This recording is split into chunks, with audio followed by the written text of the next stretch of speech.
Yes, yes, yes, yes, yes, yes, yes, yes. They don't need the building, people.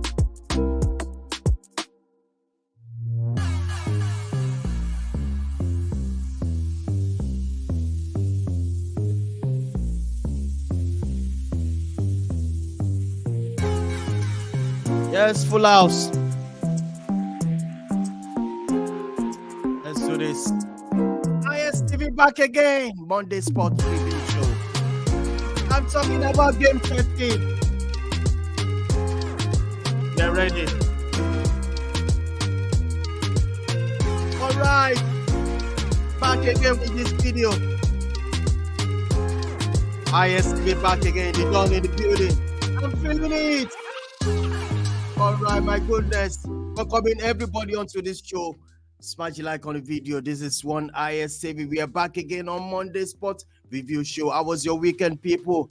I got in the studio, people, all ISTV crew. They're all ready to dissect, to digest, to digest. I'm telling you, Kunle is ready. Let me welcome Kunle quickly. Kunle all the way from, you know that place I'm talking about in Nigeria. Beautiful city. Kunle, tell them what's going on, bro. Can you hear me loud and clear? It is what it is. I think my internet is absolutely messing up this morning. Shaye, can you hear me? You're live. What's going on, bro? Good evening, Didon. It's great to be back on ISTV. We had an interesting weekend of football action across Europe. To be fair, we saw Man City and Liverpool play out a slightly disappointing 1-0 draw. I thought Man City would win that game. We saw Arsenal end Brentford's unbeaten run in London derbies, getting that goal through Kai Havertz. We saw Newcastle wallop Chelsea 4-1. Man U yesterday, we saw that incredible goal from Garnacho. I guess we'll go into all that, and also across other leagues, we saw Inter and Juventus play out a 1-0 draw last night. So let's get cracking. All right, you're welcome once again. Let me welcome this great gentleman all the way from United Kingdom. You know what I'm talking about? It's the main man, Ope Adebari. Ope Adebari, you are joining us live right now. Can you hear me loud and clear? Loud and clear, the dawn. It's a pleasure to be on ISTV. Big shout out to every member of the crew in the studio today. Let's get it. Let's get in. Let's get in. Get inside. I'm telling you, game week 13. Results, the review. That's what we are talking about. I want to use this medium to also welcome this great man. Oh, Chelsea. Prof, you are live. What's going on? You are live joining us on this show. Good evening, Didon. Good evening, Shane. Good evening, Ope. It's good to be back on the show. Thank you. All right. It's good to be back. You can hear that voice. It's mesmerizing. But I tell you, it is what it is. We move. That's what Chelsea fans are telling you right now. They say we move. Let me walk on this man. Robbie, you are joining us live. Can you hear me loud and clear, Robbie? Talk to me. Yes, I can hear you loud and clear. Good evening, Didon. Good evening to the guys at the house. It's good to be here once again. And I tell you so much to dissect this evening. And of course, we have the Champions League tomorrow, which is also going to be another fruitful week. And of course, another mouth-watering football encounter. All right, let's do this, people. It's welcome. Everybody's welcome. It's good to be on the show. All right, you're welcome once again. Ayis, I'm telling you, you're welcome live. Ayis, can you hear me loud and clear?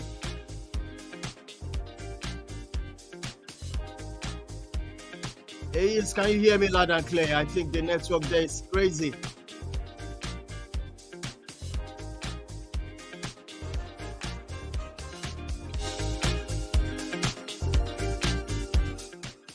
Ayis, can you hear me? I'm battling to hear you right now, but you're welcome once again. All right, Nubian Prince, can you hear me loud and clear? Nubian Prince, talk to me.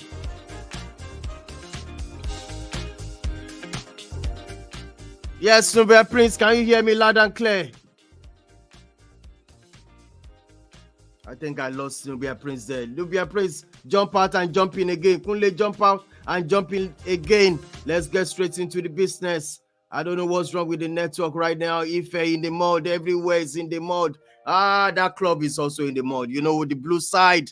I'm talking about the Stamford Bridge. But let's get things started. Can you guys hear me loud and clear? Oh, Sheye, you are live. Okwe, you are live. Robbie, you are live. Loud and clear, loud and clear. Good to go, done. All right, let's do this.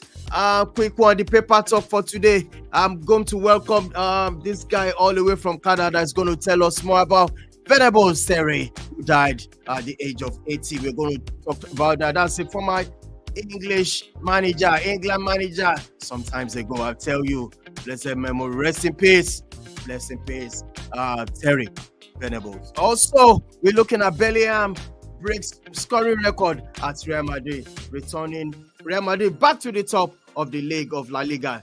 Awesome game, awesome play. And also, the title race may not be formality most are expecting. It's switching somehow. It's swinging left and right. Right now, I tell you, that club at the Emirates, they are on top of the league right now. And they're going to tell you they are going to win the league. Just watch them. They will tell you they are going to win the league. Aside that, we're going to look at Man City have scored the second goal versus Liverpool.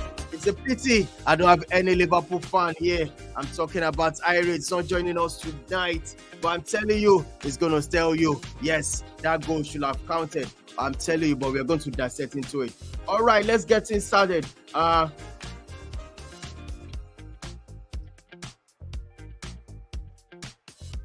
right, hold on. There's a little distraction there from me. That's the result for week 13. The week 13, Man City 1, Liverpool 1, Burnley 1, West Ham 2, Luton 2, Crystal Palace 1. Newcastle beats that club 4-1. I tell you, 4-1. That was the game ended in 4-1. Nottingham Forest also losing to Brighton, while Bournemouth went to Sheffield United and beat them 3-1. Arsenal, after the late goal from that Kai Havertz, that goal was fantastic. 1-0 to Arsenal. I'm telling you, he is also joining us. Can you hear me loud and clear? I'm battling to hear you. Yes, I can hear you loud and clear, man. All right. All the way. All right, let's do this. Also, Kunle, can you hear me loud and clear? Manchester United making 3-0. Kunle, can you hear me loud and clear? I can't hear Kunle. What's going on? Kunle, jump out. Yes, I can. Yeah, I can hear you, Don. Sorry, just trying to set something. Yeah, I can hear you loud and clear, Don. Good evening, everyone. All right, you're welcome. Spurs, I don't know what's wrong with Spurs. Three games. 3 L's in a row. We'll talk about it tonight. Aston Villa dealt with them, coming out from 1-0 down to make it 2-1. And also that beautiful club, that Manchester United club. I'm talking about Manchester United, the best club in England right now. It's made it 3-0. And I tell you, it is what it is. Everton in the mud. We're going to talk about everything tonight. But first, let's look at the league table. I tell you, Arsenal, 30 points on the league. They are league leaders right now. Man City coming up with 29 points, Liverpool 28 points, Aston Villa 28 points. I think this is it's going to be incredible. Nottingham Forest now in the 5th position, followed by Manchester United 24 points. It's going to be massive tonight. Where do we start from? Okay, where do we start from? Let's do we start from? I mean, we can start from that fantastic goal by Alejandro Garnacho. All starting right. from Sunday's fixtures. All right, let me see my list right now. Oh, he said we should start from the first game of the for the weekend. That is Man City versus Liverpool. I'm going to switch over to Okwe. You have to tell me what's your take on this game. At some point, I was thinking it's going to be a routing game. Man City is going to come out after scoring the first goal, and all of a sudden, I was Liverpool just rose up to the task, and the game went 1-1. What's your take on this, Okwe Adebari, with this game 1-1? Yeah, well, I think first of all, it was another display of tactical masterclass by both Pep and Klopp. I think both managers were hoping to edge the other out. but they were both brilliant enough to set up their teams in ways that they did not need to give too much respect to the opponent, and they were still able to go at it. And that's what we saw right there. You know, a lot of people probably felt Manchester City might have edged the victory over Liverpool, but Liverpool came ready. And I know Prof has been saying it for a couple of weeks that, you know, he feels that Liverpool are title contenders. And honestly, I think Liverpool are probably one centre back, one right back, and one defensive midfielder away from probably being champions, in my own opinion. But nevertheless, it was a good display by both teams, and I think the result was fair, in my own opinion. So great display of football. Good to see Mohamed Salah, you know, giving an assist for the FPL fans, and you know, Haaland did justice as well. All right. Let me go back to this. This ref watch. Should Man City have scored his second versus Liverpool? I'm going to talk to Shaye right now. Shaye, what is your take on this? The ref watch. Should that goal have stood after Alisson? I think he lost the ball for me. I don't know why they cancel it. So, what's your take on this, Shaye? Well, we know goalkeepers they tend to be protected in this sort of situation. So I guess that's why it was ruled out. I personally don't like that they are overly protected. But if you watch the replays, you would see that I think Akanji had his right arm on Alisson's left arm. So I think that affected Alisson's ability to actually claim the ball. But honestly, I feel that was really soft though. But I can see why it was disallowed. But I personally, if I were in charge of the rules or making these decisions, I won't protect goalkeepers as much as the officials do. Yeah. Okay. Yeah. Let me quickly switch to this topic. That's former England manager Venables died at age 80. I'm going to welcome Mark all the way from Canada. He has something to say. Yes. Mark, you're joining us from Canada about this. I know you're at work right now. Quick one on this former England manager Venables that died at the age of 80. Mark, you're welcome to the show. Thank you very much, and I thank all our analysts who have been able to join the show today. So over the weekend on Saturday, Terry Venables said goodbye to the world, and I guess life is like a bus journey. We all get down at a certain bus stop. We all pray that we don't get off too quickly, but eventually we all get off. And so Terry Venables, the connection for me is that he was a Barcelona manager. Before that, he was at QPR and one other club. And it was when he came to Barcelona in 1984 that he got the nickname El Tel. And at that time, Barcelona had a drought. They've not won the league for 11 years. It was Real Madrid dominating the local scene. And so when he came in his first season, he won the league. And also it took the team, I think 2 years later in 1986, to the final of the UEFA Champions League. Then it was still known as the European Cup. And it was a memorable final. It was played at Sevilla. And the Romanian team they played, Steaua Bucharest, won the game. The goalkeeper saved 4 penalty kicks. And so Barcelona lost, but it was remembered for his drought-breaking run for the Catalonians. And so after that, he went back to England. He was with Tottenham Hotspur. He won, I think he won a League Cup at Chelsea. He won the FA Cup in 1991. And then later in 1996, I remember very well watching Euro 96. It was the England manager, and it took them all the way to the semi-finals against Germany. And it was this present coach, Gareth Southgate, who lost the decisive penalty kick.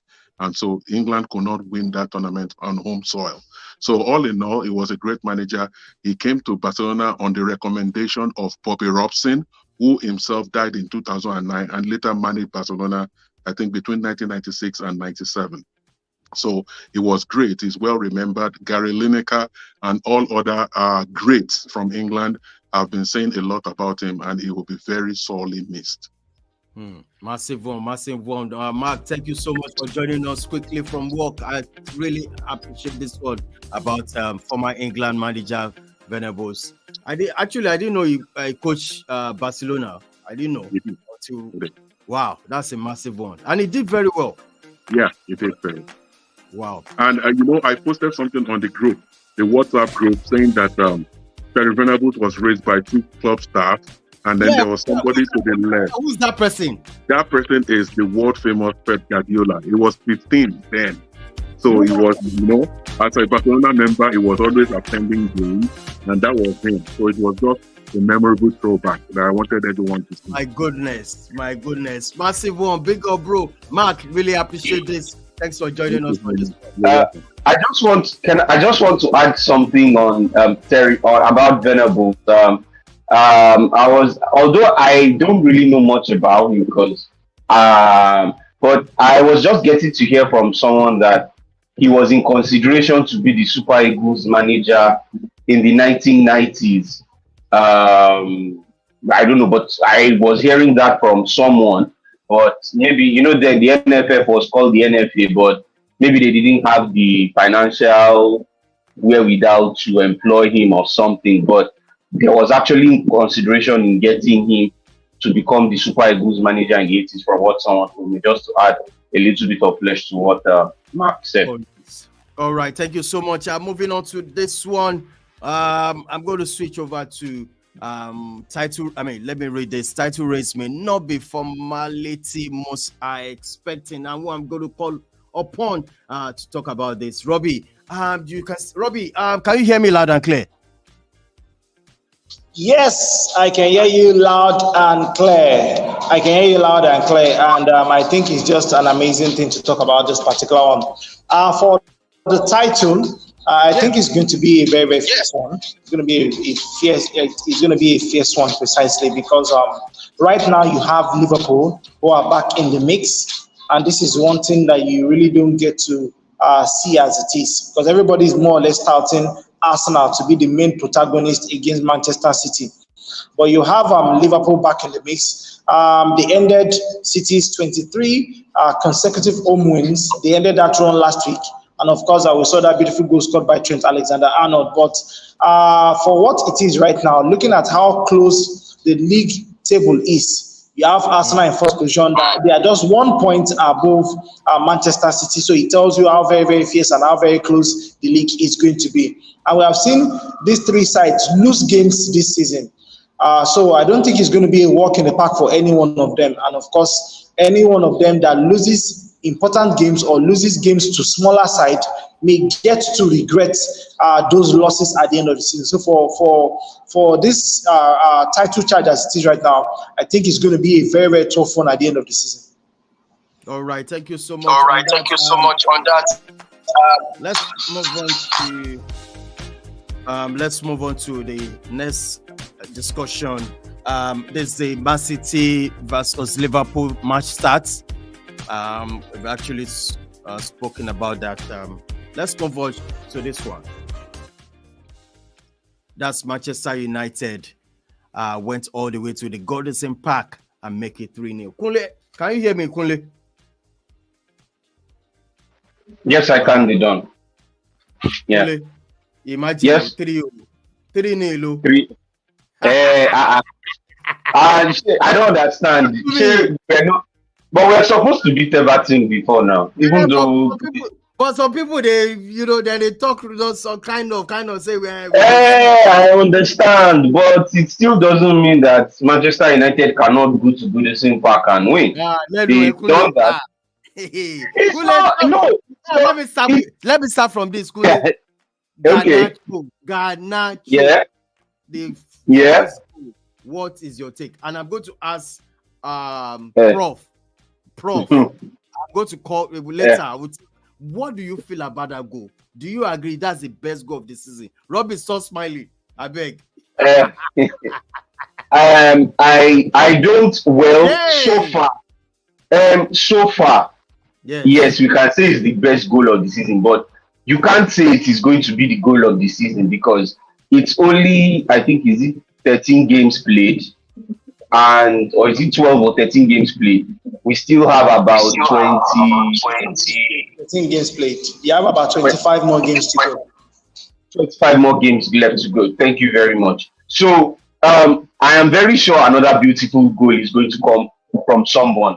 Yeah, it's very possible that no goal will beat Garnacho's own, but goals come in different ways. But it's the best goal of the season so far. But I would say this, that I personally don't like how people are trying to draw the comparisons with Wayne Rooney and even Cristiano Ronaldo, because Ronaldo scored something similar like that in the Champions League and they are putting it side by side.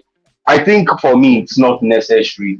Yes, there are some similarities, but I feel it's taking away the beauty of the goal. I mean, let's use it to appreciate. Why bring in Rooney, bring in Ronaldo? Yes, he might have done the CU celebration. Yeah, you can see it.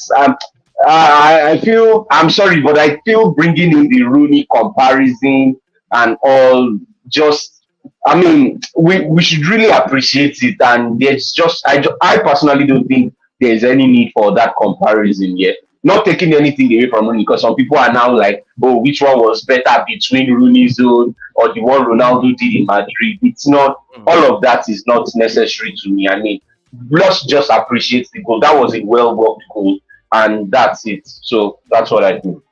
All right, Prof. Prof, I want to ask you. Sorry, 1 second, Prof. Who did it better, Rooney or Garnacho? As a neutral fan, not a fan of Manchester United. Yeah, you know, yes. When I saw the just goal, look at when I saw the goal first time, it was an amazing goal. Already the goal of the season so far, and I think it was a brilliant technique. There's a lot of similarities between what he did and Rooney. This is football. Not draw comparison. Rooney did almost carbon copy of what they did. But for me, the only reason why I might just edge towards Rooney is because of the occasion. It's a Manchester derby. It's a huge game. Everything. I think the occasion is quite bigger than the where Garnacho did it. But there's no doubt about it. The technique that Garnacho's used is just as exquisite as what Rooney did. So I think it's an amazing contender. He's why you laughing. All right, thank you so much, Prof. I was just reading through the chat. Cheyenne. Don't mind them. Who did it better? Talk to me on this one. For me. For me, lucky to see both goals. You know. Well, stop playing. Stop playing. Well, I count myself lucky to have witnessed both goals live, because the Manchester Derby, at the Old Trafford, I saw that Rooney's goal, and that was like 10 years ago, if I'm not mistaken, 10 or 11 years ago, and also seeing Garnacho's goal yesterday. But looking at it, I played football, so I could say technicality-wise, that of Rooney is more difficult than that of Garnacho. If you watch that Rooney's own, he hit his shin pad. No, as a neutral, you're asking for my opinion, and I'm stating my opinion. All right, he hit Rooney on his shin. If you look at it, he hit it on his shin, and the cross was even Zabaleta deflected that cross. It was a deflected cross, and for Rooney to have even applied such technique to a deflected cross says much. Garnacho, the game just started 2 minutes into the game, but Rooney was crunch time.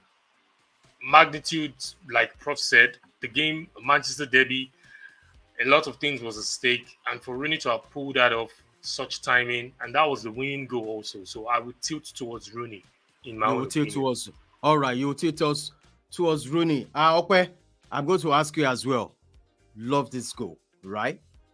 Who did it Definitely. better? I love the goal. But for me personally, I really don't see the comparison between the Rooney and the Garnacho goal. Yes, it was the same method in terms of the fact that, they took off from one leg and hit the ball with the other leg. But, just like the way he's explained, for him, he went for Rooney. But as far as I'm concerned, the way the movements and in the way the goal was built up, it reminds me more of the goal that Ronaldo actually scored for Real Madrid against Juventus. So that's where I draw the comparison. I don't see the comparison with the Rooney one. But I must say that the Garnacho goal was absolutely fantastic. I think I'll pick the Garnacho goal over the Rooney goal, since that's the question here. All right, beautiful, beautiful. Let's move on. Don't let us say, don't use this as a Manchester United review. We have so many things to discuss about. But first, before we move on, Robbie, look at this. I have these two future players, Garnacho and Kobe.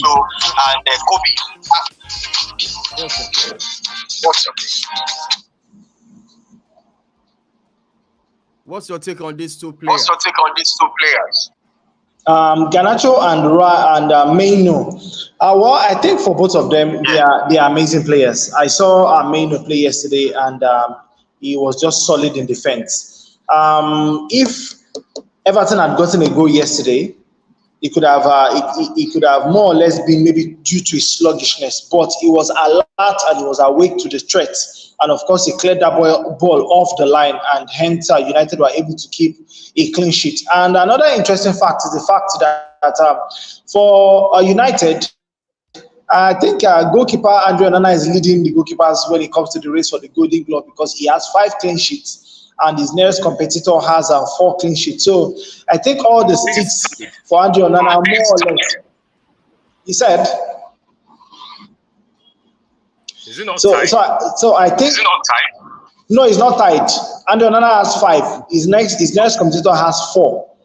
I checked it today. So I think all the sticks given to Andre Onana more or less dies down with that start as it is. But for Maino, I think he has a future at United. He was solid yesterday. He was impressive. And another person I really want to praise as well is Harry Maguire. Harry Maguire was very solid yesterday, and I think so far so good. In the past couple of weeks, he has been impressive in how he carries himself, in how he plays, and of course, this is one player that for the past couple of seasons, he has more or less been the subject of humiliations, harassment, and of course, a lot of memes around the world. And like Kole rightly said, maybe it was the weight of the captaincy that more or less took a toll on him. But I think with that weight off his shoulders, he is playing very, very good football right now. And it is good to see him back in the starting lineup.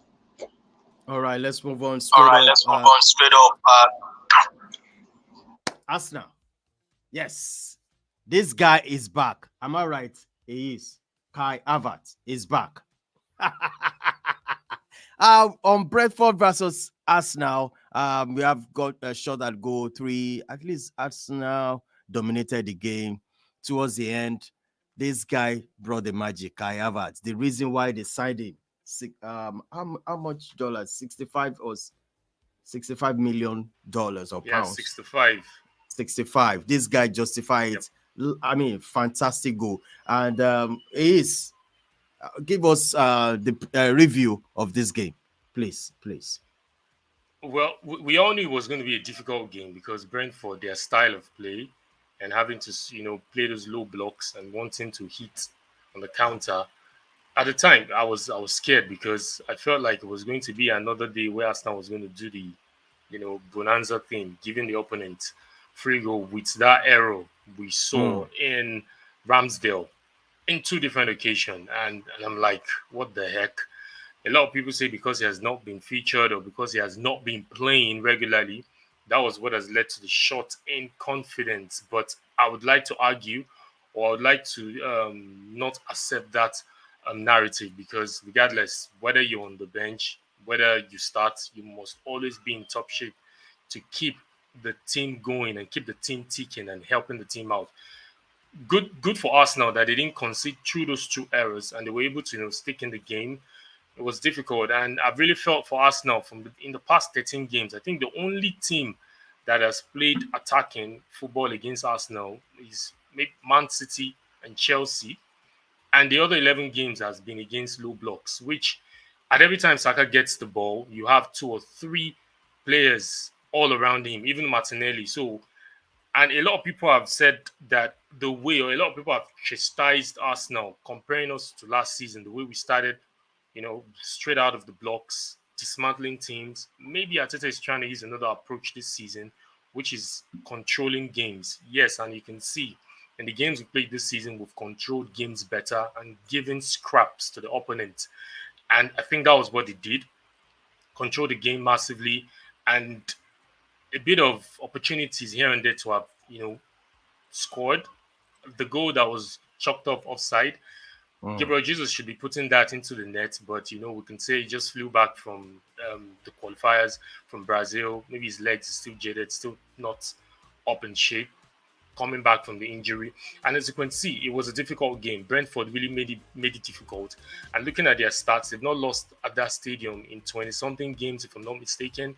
Wow. And when Havertz came in, even a lot of Arsenal fans were like, is this Arteta is looking for a goal, and the player you can bring in is Kai Havertz.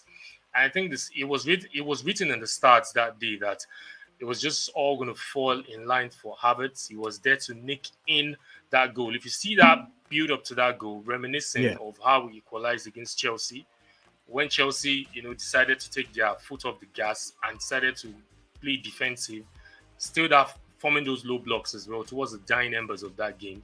The same style, and Saka said it in an interview after the game that he keeps watching his games after, and he sees that a lot of different things needs to come out in the style of play because of the way opponents defend against him. And it was a good assist.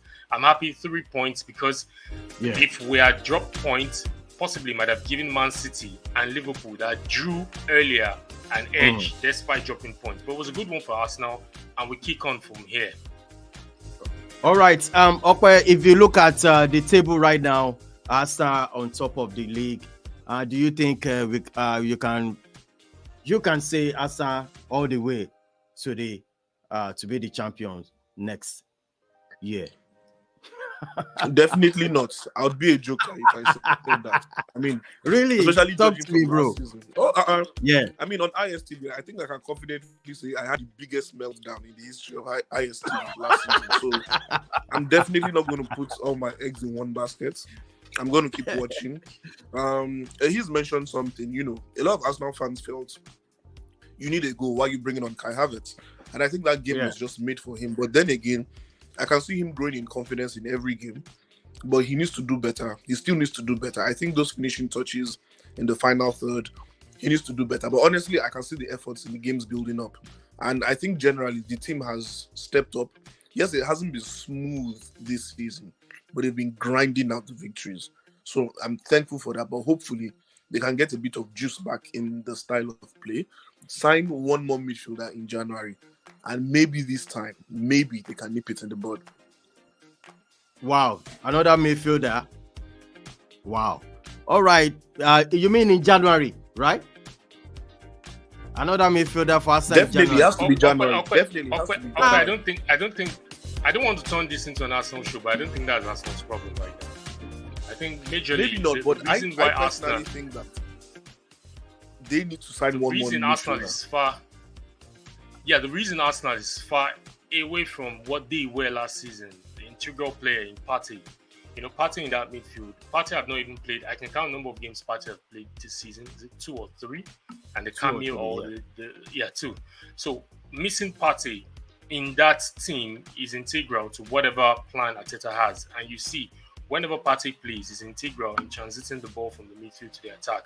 But this time around, maybe the approach has changed. Possibly Arteta is trying to maybe learn from last season where we started off, so fast, and when at the tail end where we needed to conserve that energy to go for the running, we didn't have it in our legs. But I was thinking I'm thinking Arsenal should go for the right wing. I mean, in January, I don't see that you guys need anybody in the. That's what I'm saying. That I'll prefer a striker midfield? To come in. A striker in the mode of Ivan Toney, like they've been purporting, rumors here and there. We also heard over the weekend that Arteta wants Osimhen, and I think that would be it will be far-fetched getting Osimhen in January. Toney is there. I always say if you want to win the league, you can't win the league with Nketiah. You saw what they did against Brentford. He lacks football knowledge. All he just needed to do was just square that ball, and Arsenal were in, possibly score that goal. But if we want to win the league, not with Nketiah, I'm sorry, with all due respect to him. All right. Bringing a striker, possibly that could elevate us, and keeping Partey fresh for the remainder of the season from February to May in that running. Possibly that could give us an edge over our rivals. All right, let's move on to this game particularly. And there's nobody I'm going to call first. It's Prof. What really happened? What's your preview of this game? Newcastle versus Chelsea. I thought Chelsea are back, and what happened? I have to ask you, Prof. Talk to me, Prof. What's your take on this match? It was a shell-shocking performance from Chelsea on the day. Coming from that fantastic performance, albeit it was a point, but they were very, very good on the day against Man City. I think for me, the international break might have come at the very wrong time for them, but then they didn't turn up at all. I think the whole team, the whole 11 players that was chosen by they couldn't start. He came very late. He arrived last and didn't train, so he couldn't play. That's why Gochuku started the game. But I think they were very, very poor. I mean, there are ways to lose games, and I never, I was not in oblivion. I was not under any illusion that having had a 4-4 draw with Man City, having played City out of the park, that Chelsea would go on and win all the remaining games of the season. That's not impossible. But then I never expected them in the manner that they did, and showed they didn't put up a fight. Gross lack of indiscipline from the players. You look at Reece James, look at Raheem Sterling. Raheem Sterling was very poor, apart from the free kick that he scored. Cole Palmer was not, he didn't show up, he was absent. Gallagher, unlike him, the whole 11 players, they didn't turn up. So it was a shocking one. At all. So all the Chelsea fans. And so, look, I don't know. I don't know where to put this, because it's the worst performance of the season. Really performed this season so far against bigger teams. They've been playing properly against the bigger teams. They've been showing themselves, but it seems as if, like I said, I don't know what's happened this game. I think Poch has to do something about the defense. They're too soft there. The error from Thiago Silva, you can only expect for that as well. He has been very solid at his age, but then he went on and made that error. That gave them 3-1. We're out of the game already. And Reece James taking a second yellow, a very silly second yellow card. So I think it has to go back to drawing board. But he needs to speak to these players concerning their attitude and their discipline. I think they lack discipline a lot. I think we have the most yellow cards, if I'm not mistaken, in the league. I think that's really, really bad. So he has to go and they have to probably do a lot of work behind the scenes and get back to this. All right, there's one person I want to call upon. Thank you so much, Prof. And that's Bishop. Bishop, when do we start calling out this coach, Poch? Do we need to call him out? I mean, after spending all this money, I've never seen any media coming up for him that, is this, is that. What's your take on this? Is it the problem of the coach or the players? Okay, thank you guys. Sorry for coming late. Okay, so for Coach, he's not going to go, for now, the critics is not going to be hard for him yet because of the scenario he's finding himself. He's finding himself with some new crop of players that were never there before. Now, the reason why we can say of Arsenal is because most of them have spent 3 to 4 years together, but in terms of Chelsea, they're just starting up, okay? So they're just coming together, Casedo, Enzo, Palmer, Sterling. Okay, maybe Palmer, Sterling, maybe from City. So apart from those ones, Jackson, you see, the crop of players he has are just coming up. But for me, the problem I have with him as a coach has always been his defensive side. He was the same guy that let go of 4 goals in ahead of Barcelona, and he lost that match. And I've always said that his defensive side, he needs to maybe employ a defensive coach to assist him do that, or change his defensive coach. Yes, there were some individual errors, but let's leave the individual errors. The defensive part, they were not compact enough. Even against Man City, they were not compact. That's why they were able to take like 4 goals home. They should have won that match. You can't score 4 against City and still lose. That means your defensive side let you down. And most of the senior players, Reece James is my favorite right back, and I don't know why he made that tackle. You knew you were on yellow card. why will you make that tackle? He just did it casually. The casual way he did it was baffling to me. Like, why will you do this? As experienced as you are. If it was Ghost, I won't be this pissed. He's a small boy, so he can do that. But these days, come on.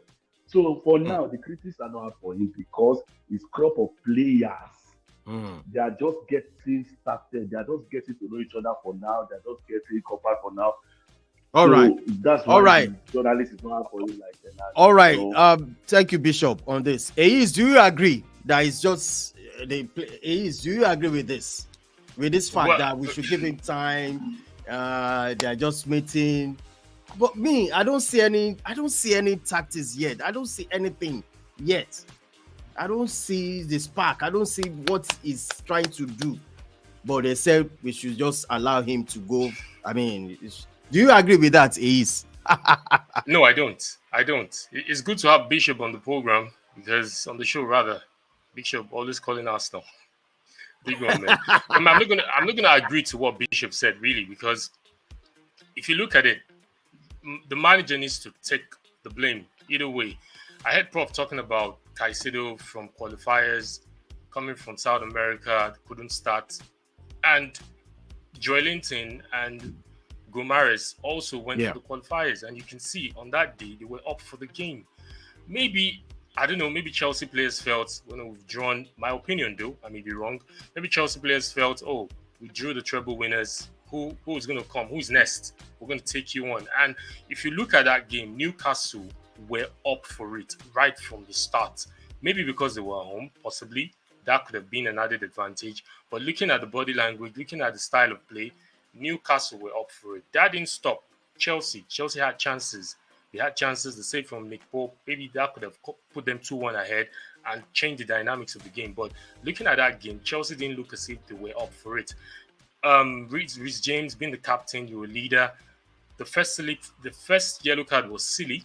Very, very silly, because you understand the rule of the game. You don't kick the ball away. Why do you kick the ball? Because if you had not kicked that ball away, the second incident would have just been the first yellow, and he would have seen himself out to the end of the game. But doing that was very, very silly of him. And now Poch, because I know a lot of people will say, no, don't disturb Poch. Poch is experienced. I mentioned this a couple of episodes ago that before Graham Potter took that job, Poch, what's the word? Poch applied for that vacancy.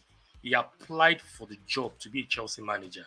And when the Graham Potter was sacked, the vacancy was there. He applied again. So you can't tell me the will isn't there. He understands. He knows the terrain of where he's coming. It's not like this is the first time in the EPL. He understands what the EPL is all about. And if such an amount, and I'll keep addressing the elephant in the room, whether Chelsea fans like it or not, you cannot assemble such amount of players and not generate results.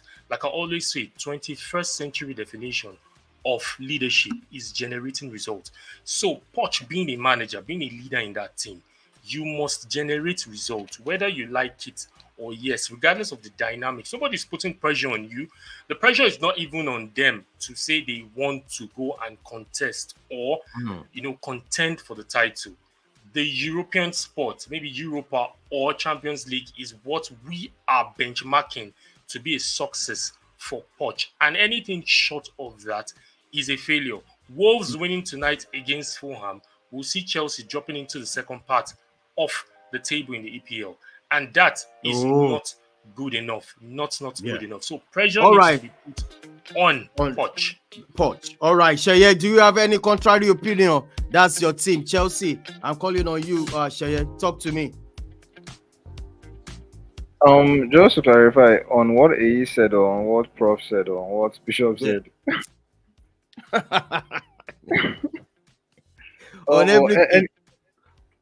Anyways, Prof explained it was a really weird performance, and to be honest, in the first half, I watched the game with a couple of colleagues and friends, and I mentioned that even when it was 1-1, to be fair, they had done well to equalize. Haven't had a slow start, but at 1-1, it just didn't seem like they had control in the game. I know they had that chance after a really amazing move that fell to Enzo Fernandez that was well saved by Nick Pope. But I feel they were still somewhat too open. They considered several good chances, and even in that first half, Robert Sanchez, who has been pretty good at coming out to claim crosses, he was caught in no man's land a few times. So that just more or less underscores the fact that the players just seemed off the pace for some reason. Like we already know in the so-called big games, they've been up for it, but on Saturday they were just slightly, or not even slightly, they were a long way off their usual levels of intensity. So that was one issue. I was surprised that Anthony Gordon, more or less being isolated with Rhys James, kept continued even into the second half, because in the first half it was an issue. So little things like that, I just found it surprising that it wasn't fixed tactically. I don't know how big of a difference the manager's suspension played in what happened. We saw him in the crowd, in the stands rather. But I still feel I don't think you can put it down to that. That was probably a slight. It shouldn't have been a significant part in what Chelsea didn't show of their best self. So I just feel ultimately go back to the drawing board, go back to the previous levels that you showed before the international break. I feel I know it was a bad defeat, but I feel their reaction will tell me a lot more about this squad, because they were seemingly on the right path before the international break. So they just need to return to what they were showing, and then they'll be fine. Okay, all right. Before we wrap up the show, let's quickly talk about Spurs versus Villa. Kunle, 3 L's in a row for Spurs. Is that what do you want to say about this? The problem with Spurs right now, I mean, it's crazy. 3 L's in a row. Yeah, you can't blame them, and considering that they have a good number of their key players out injured. But I think I would still have to give a kudos to Spurs, because despite that, they still come out and want to play good football. They are not afraid of any team. Yes, maybe that is what has ultimately cost them, right? But at least there is this determination in them that, unlike maybe when some teams lose their players and maybe they just retreat into a shell and they become a punching bag for everyone. But it's not really the case for Spurs, because Spurs are actually having a go at the teams that they play. So it's very clear that if they can have some of those players who are out injured, if they can have them back anytime soon, I think those results will come. But pending when they come back, because let's not even forget, this weekend they didn't even have their midfield pairing of Yves Bissouma and Pape Matassa. So I mean, they had to use Bentancur and I don't know who they played. So it's like Postecoglou, De Celso. Okay, thank you, De Celso. When last did De Celso play? I mean, this is somebody who has been going out on loan. So the mere fact that Postecoglou is cooking things up in trying to bring out something from his squad, and they are still able to show grit. They are still able to show some nerve. They are still able to show some determination. I think it goes to tell you that, look, if these people have the right crop of players, they are going to really going to take the Premier League by storm. All right, hold on. I think because of my time, I'm going to give you 2 minutes here just to talk about then Bishop as well. I don't know whether Okwe you also want to talk about sport, but let me start with John. I had something to ask about them. I wanted to ask the Arsenal guys something about Havertz. I wanted to ask them something, but it's fine. All right, Shaya, quick one, 2 minutes, please. All right, go for it, bro. Cook it. Yeah. To be honest, it's more or less. Kunya has more or less said what I was going to say.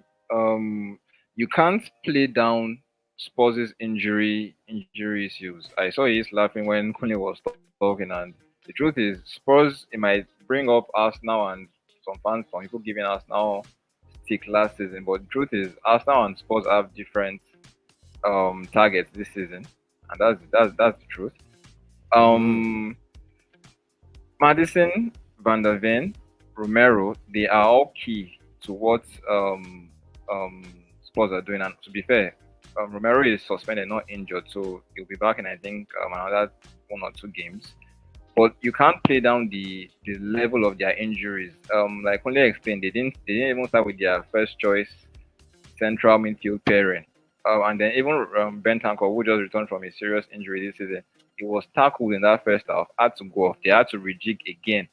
They played was it Emerson Royal and Ben Davies, who are naturally fullbacks, at centre back. And apparently Pau Torres' goal from that set piece yesterday was apparently the first goal they will concede from either a cross or a set piece this season.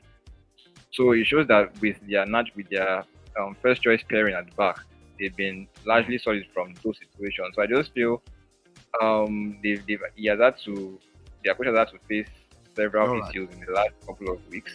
But regardless, one thing you should notice is even with the players that have come in, you can tell that there is really no depth in their squad. So they need to work on finding the required depth to mitigate for these situations where you have several players either out through injury or suspension. All right, Bishop, over to you before I call on Okwe for just 2 minutes, please. I know where everybody know where I stand there. Injury is part of the game. If everybody is physically fit right now, who can take out that Man City team if De Bruyne is always fit, if Reece James is always fit, if Luke Shaw.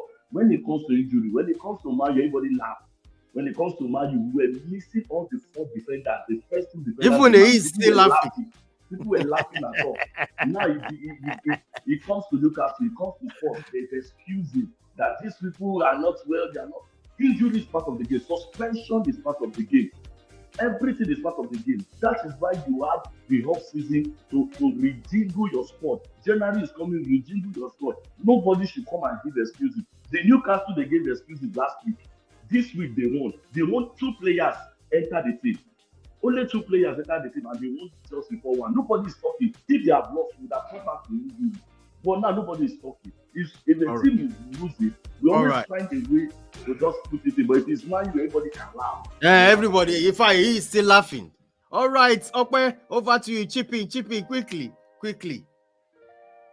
Yeah, so quickly, I think the major reason why Spurs is getting a lot of heat is because they've spent a significant amount of time on top of the table during the season, which was weird. Yeah. And, they were asked, the players were asked, the manager was asked, what is the purpose? Are you going for it? And they all affirmatively said they are going for the title. Now they've lost the spine of their team. Look at where they are now. Yeah, it is what it is. But the truth is, if you want to play with the big boys, I've said it time without number on this platform. If you want to play with the big boys, you need quality in depth. It's as simple as that. On a final note, I would like to give kudos to Unai Emery and what he's doing with this Aston Villa squad. Yeah, they might not really reach the limelight in terms of maybe Champions League football this season or whatnot, but the brand of football that they are playing, the way Emery has incorporated the players within his disposal, and the way he rotates players, the way he has created competitiveness among them, for me, is great. I've seen that in the midfield because Yuri Tillemans has had to fight for his place in that team. Yeah. So big up to Unai Emery for learning his trade properly after an abysmal time at Arsenal. He seems to have gotten it right at Aston Villa now. All right, guys, this is how far we can go tonight. Please, can I quickly chip in? Just give me my own 2 minutes. Okay. See, the grounds I have with Spurs, definitely teams will go through, like Bishop said, teams will go through suspensions, injury. That one is a given.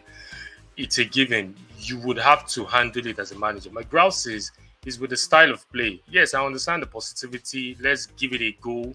Yesterday, they had the lead. They could have managed that game. And Postecoglou could think, maybe it's the EPL. I want to do something new.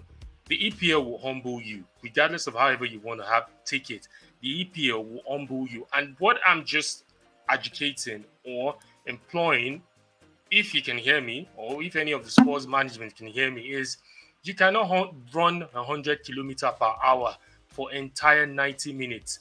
There are times where you need to balance it out.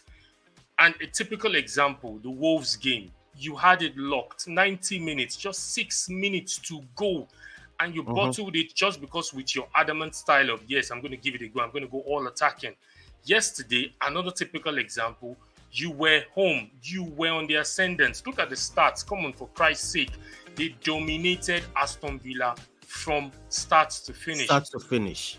All they just needed yesterday was composure. All they needed yesterday was to just, seal out the game. And you could see Unai Emery's approach yesterday. He took all the pressure, and the second half tweaked and told his players, go for it. And you could see, and the result matters. So my grouse is not with the players that are injured. Definitely they will come back. But if Ange Postecoglou decides to still continue this way, a European sport will be far from him. And you can clip it and say, I said this. A European sport will be really, really difficult for him if he continues with this stuff. All right, thank you so much, guys. This is Safa. We can go tonight. Everybody, smash it like on the video. I want to say big thank to you, Ace. Thanks for joining us on this one. Massive love, bro. All right, Kule, thank you so much for joining us on this one. Kule, thanks so much. A pleasure, John. Thanks. All right, Robbie, what else? Thank you so much for joining us. Thank you so much. Thank you so much. All right, Bishop. Can you hear me, Bishop? Thanks so much for joining us on this one. Massive love, bro. Appreciate it. All right, Prof. Chelsea will be back. Thank you so much for joining us on this one. Chelsea will be back. Trust me, they'll be back. All right, okay. You can hear me when I said Chelsea will be back. You did not console me like this last season. You did not console me like this. But it's fine. Oh Lord, I'm so sorry, man. All right, bro. Thanks so much for joining us on this one. Massive love. All right. One love. All right, Sheye, thank you so much. Chelsea will be back. Sheye. Sure now. Get out there. Thanks, Don. Always a pleasure. All right. Please smash the like on the video anywhere you're watching us from. I couldn't bring on Nubian Prince. One love, bro. Massive love. Please smash the like on the video. This is how far we can go tonight. I want to say big shout out to everybody that's joined us on this one. Massive love. Until same time on Friday, when we'll be back. Much love. Bye for now.